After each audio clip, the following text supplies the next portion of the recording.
Stacey Dettinger. I am a dance, yoga, and mindfulness instructor based in Buffalo, New York. We are at my studio, and today's pose is mountain pose.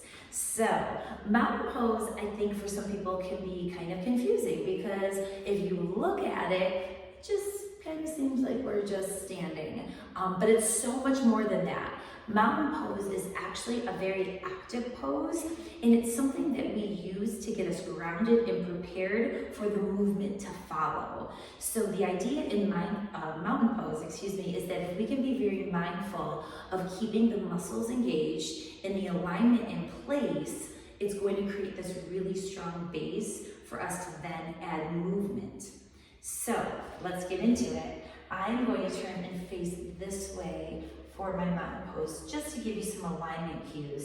So the first thing I always do is I open up my feet. So I literally take a moment to open up my toes and then press them into the mat. So feeling the mounds of my toes pressing down, and then noticing the ball of my foot, the heel of my foot, and almost imagining that there are roots coming out of the sole of my feet down in towards the mat. So I'm really planted here.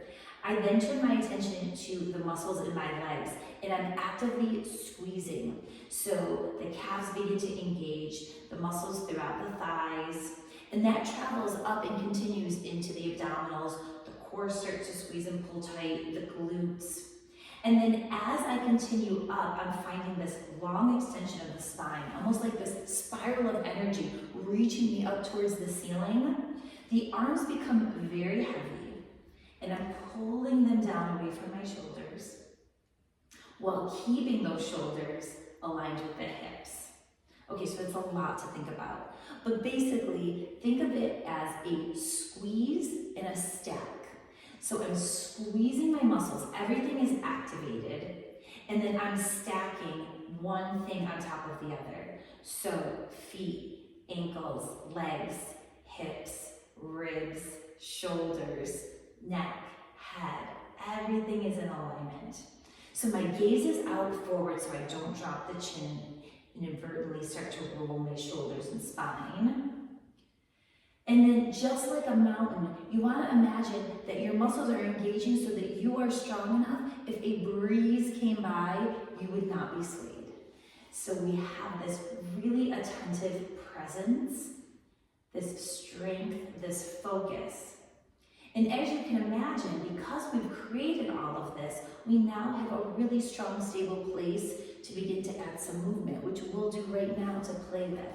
So grounding into the feet, and you're always going to use this point of connection as your leverage. So my feet are pressing down. My arms are going to reach out and up on my inhale. My feet are staying low. My arms begin to rise high. As I exhale, I'm going to open the arms, press down, finding resistance, still grounding into the feet, and still finding this lift of my spine up through the crown of my head as my arms travel down.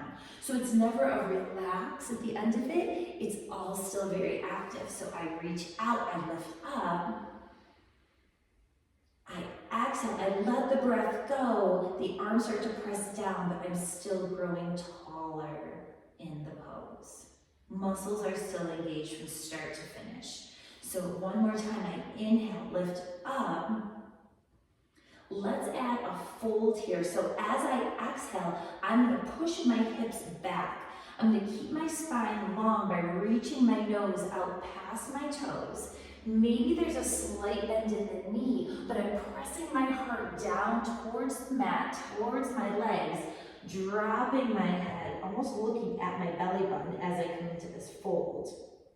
And then as I inhale, I'll sweep the arms out. I'll first lift my head, my chest, and then all throughout my body as I come back up into this tall, elongated mountain pose. Good, so try that one with me one more time. Inhale, reach the arms out, grow tall. As you exhale, reach the nose forward, push the hips back so we're keeping the length of the spine. Dropping down into this deep fold, bending through the knees as much as necessary, dropping the head. On the inhale, arms sweep out, chin begins to lift, lifting through the heart, standing tall, And then big release of the arms coming back down. Good, so that is your mountain pose with a little bit of a forward fold flow. Try to say that 3 times fast. But play with that and take up lots of space as you're doing it. It's gonna start to feel really good in your body as you move to really open up through the shoulders, open up through the hips as you find that forward fold, and you begin to get more comfortable in it. If you go to a traditional vinyasa class, that kind of a flow is something that is going to be incorporated throughout the class a lot. So get comfortable with it, and you'll be a pro in no time. So thank you so much for watching.